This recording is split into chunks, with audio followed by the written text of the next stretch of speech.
So, hi, I'm Nicole from Baby to Sleep, and I'm here with Charlotte, who opted to take out the Build Your Own Sleep plan earlier in the year for her little one, and she's just going to tell you a little bit about her experience. So, Charlotte, just give us a little bit of information as to what life was like before, a little bit about your little one, and what made you reach out for some kind of help.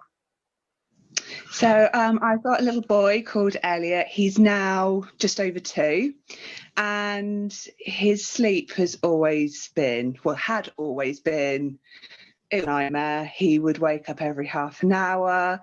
We were co-sleeping. He was breastfeeding probably every 90 minutes to 2 hours overnight.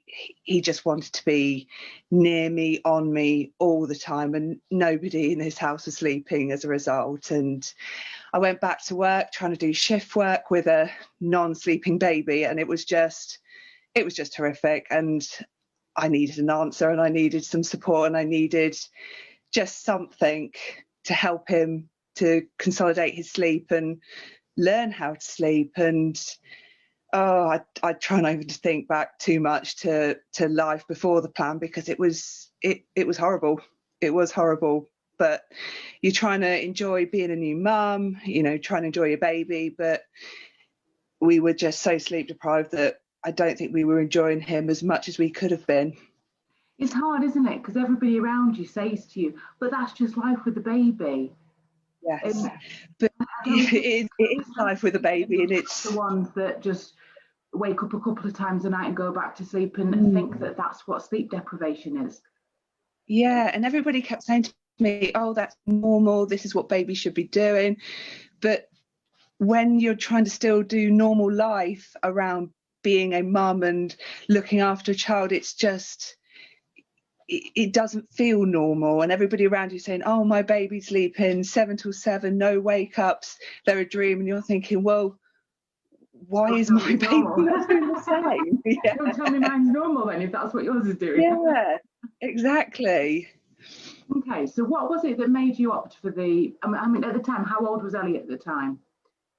So I think that I took the plan out when he was about 13, 14 months old, and I just saw something advertised on Facebook. I'd seen some of your posts. I'd been linked in by a mum friend to some of your posts when he was a lot younger, and I saw it and I thought, I've got to try something new. I tried other plans that were very rigid, that were your baby should be doing this at this time, there should be a 2-hour nap in the middle of the day that should be, they should be self-settling, you can walk out the room. And I thought, this isn't realistic for my child. It just isn't working. And there was screaming from him, there was phone from me, because it just wasn't working.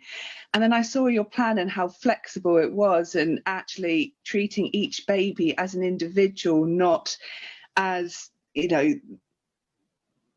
the baby should be falling into these like molds that every baby should be doing this at this time. I thought, great, let's give something new a try. It can't hurt. And within a few weeks, we'd seen a massive difference, and it just gave me confidence to keep going with the plan. Fantastic. How did you find the information from the videos? It was really good, and I liked having the videos because I could keep going back to it.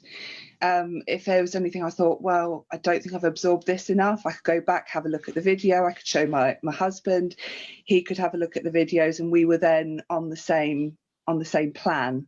Yes. That we both knew what we were doing and we could both be consistent with it. That's the thing, isn't it? You've both got to be on that same page. If you're not on the same page, the confusion for everybody and the arguments that come from it. The arguments. Yeah. It's just making sure that we were both right. We've watched this video. This is how we're going to do it. We like this aspect of the plan. Let's make sure we implement it together, and we're both on the same page. And how have you found the support afterwards? Oh, the Facebook group was great, because I could just put a message up and say, this is where I'm at. We're halfway there. We can lay him in the cot. He's, still a bit unsettled overnight. What can I do to help that? And the response I got back from you was great. It was timely. It was and it was reasonable as well. It wasn't right, your baby should be doing, your baby should be doing this at this point. It was right, look at your baby. Is your baby showing the tide cues a little bit earlier? Don't look at the time, look at your baby. And that's the one thing I really took away from it, was looking at him and saying, right, he is tired now. Okay, it's not the normal sort of times I'd be going for a nap, but he is tired now. Let's put him down for a nap. And the results that we got back for it was great. That's amazing. And did you find that there was lots of tears? I think in the first few days, the first night we did it, because it was new, he was like, hang on, this isn't what we've done before. I've been fed and rocked to sleep, and I've been in a deep sleep before you transferred me to the cot. We put him down in the cot awake.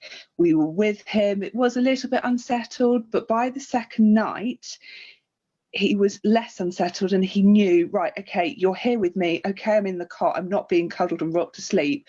But I didn't feel it was a stressful process.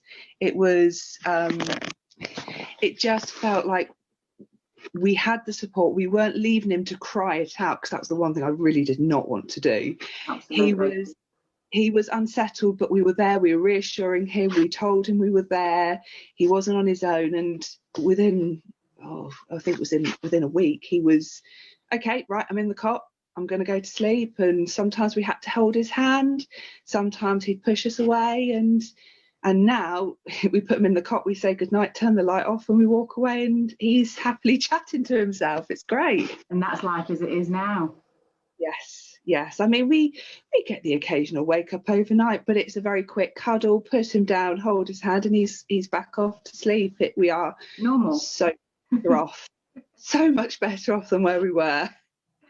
So what would you say to another family out there at the moment that's thinking, everybody's telling me I've got to suck it up, everyone's telling me that this is normal, I've chosen to become a parent, I don't want to sleep train as such. What would you say to them? You don't have to sleep train your baby. Your baby will get it. It does happen. And I would say, if you're thinking about taking the plan out, do it. I have absolutely no regrets. It was worth every single penny. We've got our life back, we've got our sanity back, and most importantly, we've all got our sleep back, and we're all a lot happier as a result. I mean, it's never going to be 100% perfect, because I think that's unrealistic, but it is 95% better than it ever has been, and we are all so much happier as a result, and I totally recommend it. Do it. It's money well spent. That's amazing. Thank you so much. I know how hard it is, to be that so tired, so sleep deprived, and just that I don't know what to do. So for you to have taken that leap of faith, especially back then, because that was very much in my early days of the online for you to have taken that leap into it, and to be here now, nearly a year later, going, no, it's brilliant. I tell everybody about you, and I would say, if anybody's having any issues, come and speak to you, because it really, I just can't thank you enough. We are a happier family as a result of your plan, and I just can't get over how much happier we all are, because it's just taking that leap of faith and thinking, right, I've got to try something new, and having the confidence say, I'm going to try something new, and knowing we've got your support as well if there were any little hiccups. It's just great. Well, that's brilliant. Thank you so much for giving up your time as well to do this. I really do appreciate it, and I hope there's other families out there that take from this that step, that actually they're not alone. They really don't have to struggle alone. There is help. And it doesn't have to cost an arm and a leg to get it either. No, it definitely didn't. It definitely didn't. That's brilliant. Thank you. Thank you.